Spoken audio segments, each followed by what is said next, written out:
huge market out there. Unfortunately, not yet in Indonesia, but in the global scale, of course, mainly in the Western hemisphere, but now it's also covering Asian continent also. The huge market about what so-called, of course, they don't use the term traditional music. They use the term world music. Yeah, if I uh, count it, it over like 6.5 billion US dollar. The market share, the money that circulate for traditional music only, yeah, in the whole world, of course. Now that's the challenge. We have to be able to reach that market also in order to, let's say, sustain our traditional music, our music. That's basically two things. Yeah. Okay, so I got two keywords. The first one is about keeping it as our identity as part of Yes. our daily life, and the other one is talking about the market share, how we penetrate it. So let's talk about it one by one. Let's go with the Okay. Okay. identity one. Okay. How do you see the current situation related to our traditional music? You mentioned that it sounds like it's Mm. not real part of our identity nowadays, Yes. although it Yes. is. So Yes. how do you see it? Yeah. Comparing to, I've been living by now. I've been developing my career for 50 freaking long years, right? So that's, let me try a little bit from historical point of view. When I was young, let's say when I was a student, when I was still developing my career, traditional music wasn't count that much. Yeah? The government also didn't put enough effort, yeah, to not only to preserve but to maintain, yeah, to nurture traditional music. Yeah, that one, because well, the awareness wasn't really there. Yeah? But nowadays, yeah, especially now today, as we speak, we have all the necessary ministry. This is, I'm trying to stay from the government point of view. Yeah? We have the RRE is one of them, of course. Yeah. The RRE has been there for a long time, and always the main task, I understood, is preserving and nurturing traditional indigenous music, everywhere, not only in Jakarta, because RRE is a state-owned radio, right? So this is thanks to RRE, one thing. And TVRE supposedly also do the same thing, although in the urban setting, not so much. But if you go to local state-owned television, they're still basically doing traditional culture, performing as one of the program. And also, don't forget there are many, like, private TV station. They are also doing that same thing. Now we're talking in the state level. We have what's so-called Ministry of Culture now. That's really a breakthrough. After 79 years, long years, we got our independence. This is the first regime that has that awareness to have Ministry of Culture. That's actually already been mentioned since we, even before we got independent by Ki Hajar Dewantara. We should have Ministry of Culture. Yeah. By the time, even before this nation state was founded, yeah, they already have huge concern about Indonesian culture because we are so rich. Now, then we have another ministry that's also very crucial. This the Ministry of Creative Economy. This is a ministry level, not Badan, but a ministry level. No other country, not many country that really have those two very important ministries. Yeah, basically, mostly all countries they combine with Ministry of Creative Economy, with sport, with culture, with tourism. So that's so, I mean, in my opinion, it's a bit complicated. Now we have specifically ministry for that. What else do we need? There is, of course, tourism. And don't forget, in the provincial level, in the city level, we also have dinas. Yeah? Dinas, let's say, I'm talking now, for instance, I'm in Jakarta. So Jakarta Tourism and Creative Economy Board. Yeah? Jakarta is a big, yeah, of course, we are used to be capital. Yeah? It's a big, what do you call that? It's a big city. So we have this, what do you call that? That institution, which is so crucial. And yet, of course, there is also basically in the similar different level. We have in the kabupaten, yeah, in the region, in the regency. in the city, in the wali kota. So we have all the necessary from government perspective, all the necessary to preserve, to nurture, and to develop, even to develop our traditional culture, traditional music in this way as a product for export. That's all. Okay, it's a product Yeah, for we have. export, and Yes. still talking about the identity itself. Of course, we cannot only Yeah. talk about the government or the agencies level, but Yes. also in the Exactly. grassroots level. I mean, Yes. since I was little too, if I can tell you a story, that a lot of people Mm. says that our traditional music gets replaced by the new one because Mm. of music from abroad. But now, Yes. but since I was little, I mean, you also mentioned that like Yeah. so many years ago, even not all people play the traditional music Yeah. in a This. daily basis. Is it Yes. one of the problem too? And if it is also the problem, where can we improve that? That's a very uh, actually that's a very big issue. Yeah. Of course, we are expecting those who those whose ancestor discover, I mean, invented this particular what so-called tradition, supposedly taking care of what they inherited from their ancestor. Yeah, that's one thing. That's really, of course, there is no like law for that, but that's an obligation. It's a moral obligation. We have to uh, maintain what we got from our great grandfather. Yeah, because it's not easy for them to create that. Yeah, that's one thing. But of course, the daily challenge in our social life is also big, very big. Yeah, and also don't forget we are a post-colonial country, meaning we has been colonized for many years, right? No, the colonizer is come from the West, right? And they brought their culture, they brought their cultural system, not culture. Culture is a product, but cultural system, basically what you're doing every your day life. No, we are already very much dominated by so-called Western culture living today. Yeah? That's called cultural hegemonic. Yeah? Now, because of that, there is no way we can avoid it. Sometimes we forgot that we are Indonesian. Sometimes we think we are like the same like American, European. No, we're not the same. Yeah.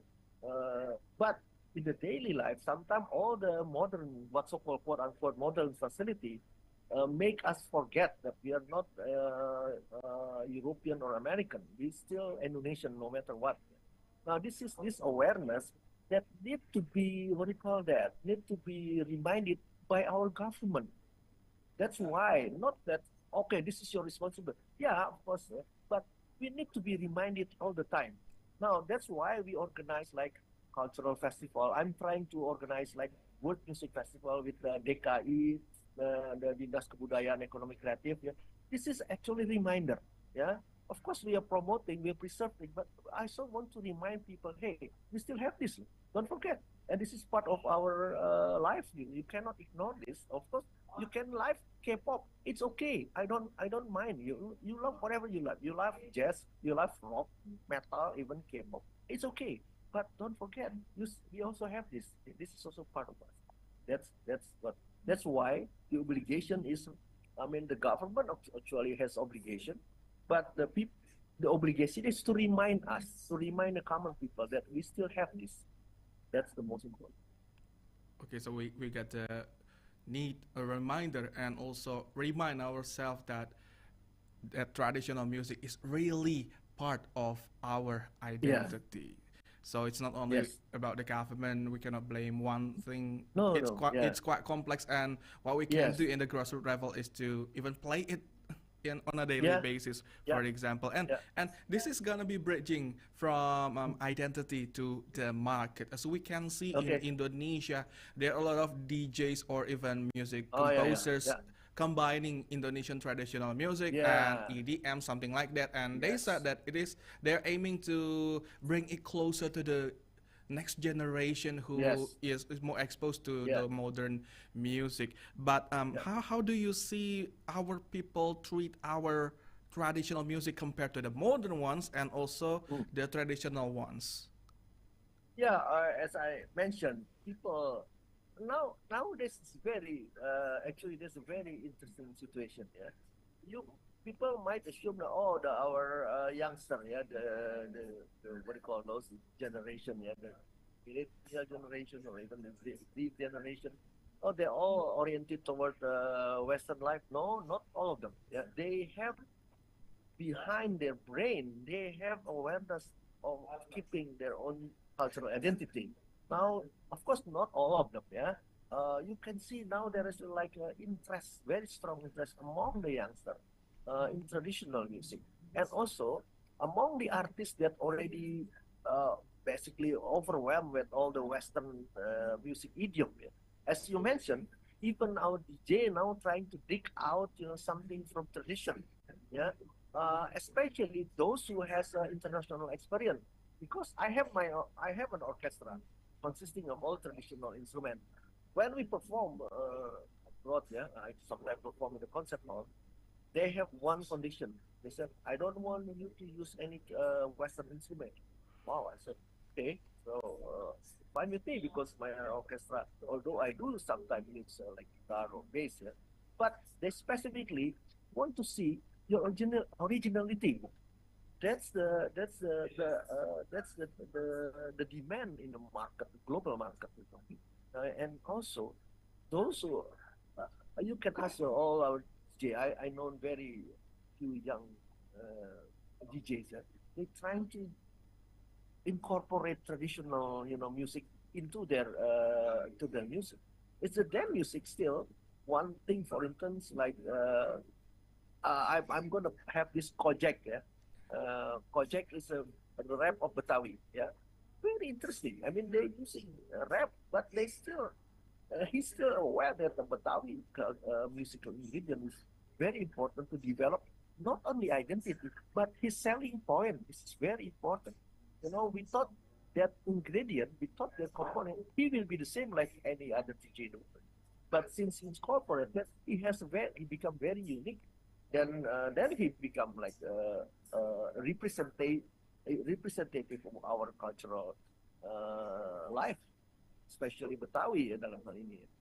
Okay. That's yeah. Okay. So Yeah. I would like to imagine myself, for example, I'm a conservative person and talking Okay. about talking about this incorporation and mixing our traditional music. How far can we mix it with the modern one Mm. until some people said it's not traditional anymore? Wow, your question is actually very crucial. All of your question I can develop into a topic in a paper. That is the challenge. Yeah, combining traditional music and modern music is not as easy as people a lot of think. Yeah, a lot of people think, oh, let's do collaboration and just put it together. And no, it doesn't work like that. It doesn't work automatically because live in two different nature. Western music is one nature, traditional music is another nature. They both cannot be easily mixed, because they both have their own system, musical system. So you have to know each of their history, and then you can see through that, you can see where is the meeting point, where is the encounter, how can you combine. You cannot just combine everything just like that. You have to choose which element that you can use to develop your new what's so-called hybrid kind of music. Yeah, that's actually the challenge. And unfortunately, in order to do that, you have to study both. You have to study Western music. You have to study traditional music. You cannot be just a practitioner and use that as you like it.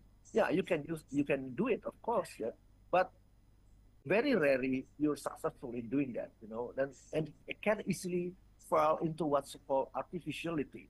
Yeah, it's become really shallow. It become like a simple-minded kind of, act. Yeah. So that's the dangers of combining those two traditions, Okay. basically.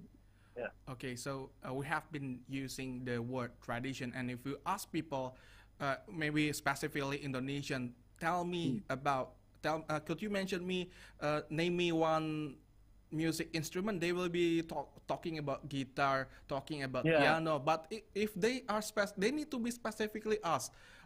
Yes. Tell me the traditional music Yeah. instrument Yeah. from Indonesia. Then their mind will be about Yes. kecapi, suling, something like that. Yeah. So Yeah. the word traditional, the word exotic, the word Yeah. local, Yeah. should we keep it or should we remove it? Wow, that's another very crucial issue. Yeah? Term is of course very crucial. Yeah? The way for the same thing, if you use two different terms, it can have two different impact. Yeah, traditional, I have to admit, doesn't sound what do you call that proper anymore. Yeah, that's why I rarely use in my festival. I rarely use traditional music festival. In the 80s, we still use it. Pesta music traditional music, or all the government use traditional music concert. Even now, but actually we have to find a new term. Yeah, the the, the best term. I don't say this is what we have to do it. I'm using the term world music because I have to follow the market kind of term. Yeah, if I use term world music doesn't always have to be traditional. Yeah, so because if you say traditional music, that means you are really traditional music. And if you do it, let's say in the outside of your country, outside of your environment, they will say, oh, that's tradition, your traditional music, and that's your business, your business. I have no obligation whatsoever to support you because that's your tradition. It's traditional. But if you use world music, that's a different story. And then they because in word, yeah, globe music, then it, okay, word, I'm part of the word, so maybe your music is part of my concern too. But once you use traditional music, they say, oh, that's your tradition. It's none of our business. You take care of your own tradition. That's really the challenge. That's why we have to think what would be the better term for using or naming or whatever traditional music. Yeah, within our context, maybe it's okay. It's clear. It's much clearer rather than world music. What is this? But traditional music, oh yeah, wait, we know traditional music. In our context, I mean in local, national, it's okay. But when we go abroad, that's another story. Because once this music being brought abroad, abroad is basically a market. No more your own playground. It's already a market. And in market, I like it, I pay. Yeah, I pay because I like it. That's the thing. So that once we bring our traditional whatever music culture abroad, we have to be careful in branding that product. That's the challenge. Okay. And apart from branding and bringing our music to the world, what are the other challenges that you faced? That's a very, a very tricky question. Many challenges, but I'm so happy now. As I mentioned to you, this is the fifth today. I mean, today exactly this year, the 50 years anniversary of my career as a musician, composer, scholar, everything. I have no complaint whatsoever. Yeah, I had to go through all the very complex word, of course, yeah, issue, challenge, everything. But I enjoy it very much. That's why I become a musician. I have many challenges, yeah. But now I have to convince. Now we have the law, yeah, the law undang-undang pemajuan kebudayaan, yeah. That's a law. Every single like government body, yeah, in the whichever level in the kabupaten, they have to uh, act according to the law. There is a law to develop culture in your own backyard. Yeah. So the state level, the central level, let's put it that way, we already have that kind of awareness.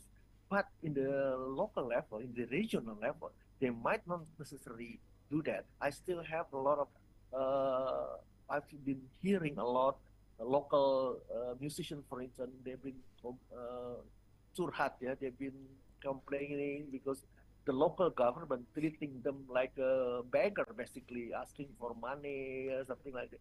Nowadays, before the law was as exists, maybe, yeah, but now there is a law.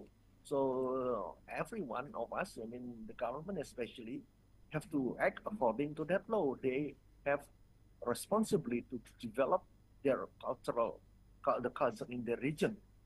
Of course, one of them is by nurturing the local artists there, local musicians. They have to support, not because only that obligation, because if you support the local musician, they can have access to the global market. If they're ready, and this is the thing. I'm trying to develop also a workshop, something like that, yeah, because they need to be empowered. Of course, the regional artists, traditional artists, they need to be guided. Yeah, so that's why I'm trying to work this with the ministry level or the provincial level, and or to even the kabupaten level, I'm going there trying to convince them this is your asset actually. Your tradition can make not only money, but can make your destination, your area, your city become famous because they're basically bringing your culture and they're introducing your city, something like that. So this is my challenge. But of course, I only have so much energy, yeah, and capacity. So I just do my best, whatever close to me, whatever whoever willing to listen my ideas, to accept my ideas, I'll do it. That's it. Okay. I'm trying now to convince actually the Ministry of Creative Economy because now they have a big responsibility to actually to get revenue to be able to export our music abroad. That's that's the biggest challenge. All right, and we wish that challenge will be overcame not only by the government but by everyone, not only musicians but also the people themselves, the people of Indonesia Yeah, also yeah. support this in this challenge. And now let's talk about the upcoming event that you Oh in yeah, the video the video we played earlier. I saw the lineup, a lot of mixture. We have keroncong, we have modern ones, yeah, we have yeah, kojek. yeah, Could you yeah. tell us about it? Yeah, this is now what so far I mentioned to you. That's the Jakarta Beat Society,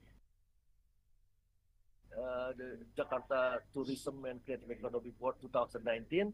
Stop now, we revive it again. No, basically this is I think this is maybe the only world music festival run by government. Government in this case, of course, the Jakarta government. Yeah, most of the festival are run by private basically, and of course private. The main thing is trying to get profit. Yeah, but the government is different.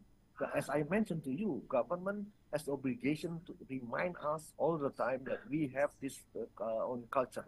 And yet, of course, the government also has responsibility to develop this our indigenous culture so they can survive.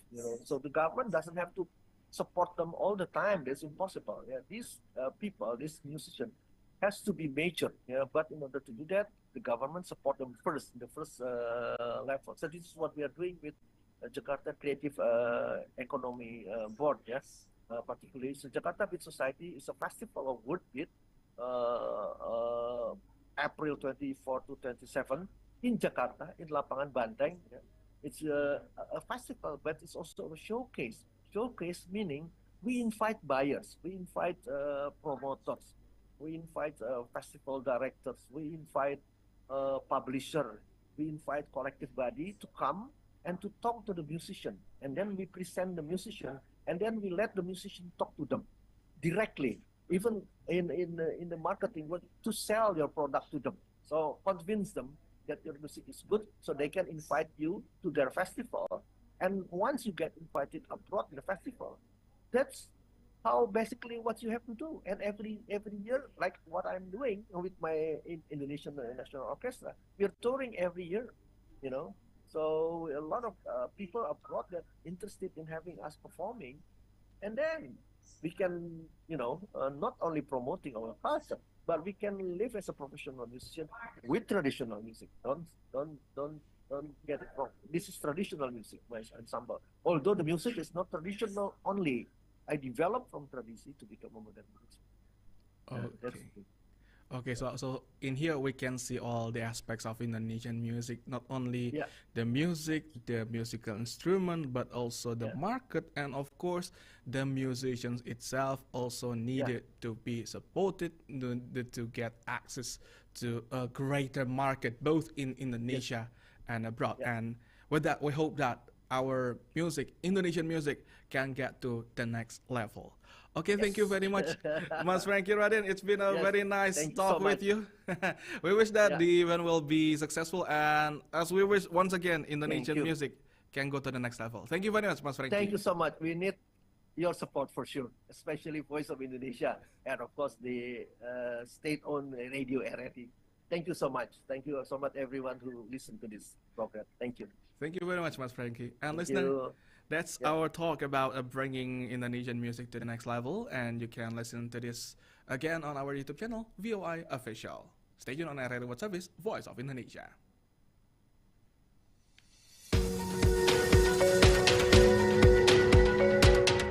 Voice of Indonesia, the overseas service of Radio Republic Indonesia, broadcasts in 9 language services: English, French, German, Dutch, Spanish, Arabic, Mandarin, Japanese, and Indonesian. Voice of Indonesia is broadcast by shortwave 3325 kHz and 4755 kHz and via streaming on voinews.id and RRI Digital on mobile application.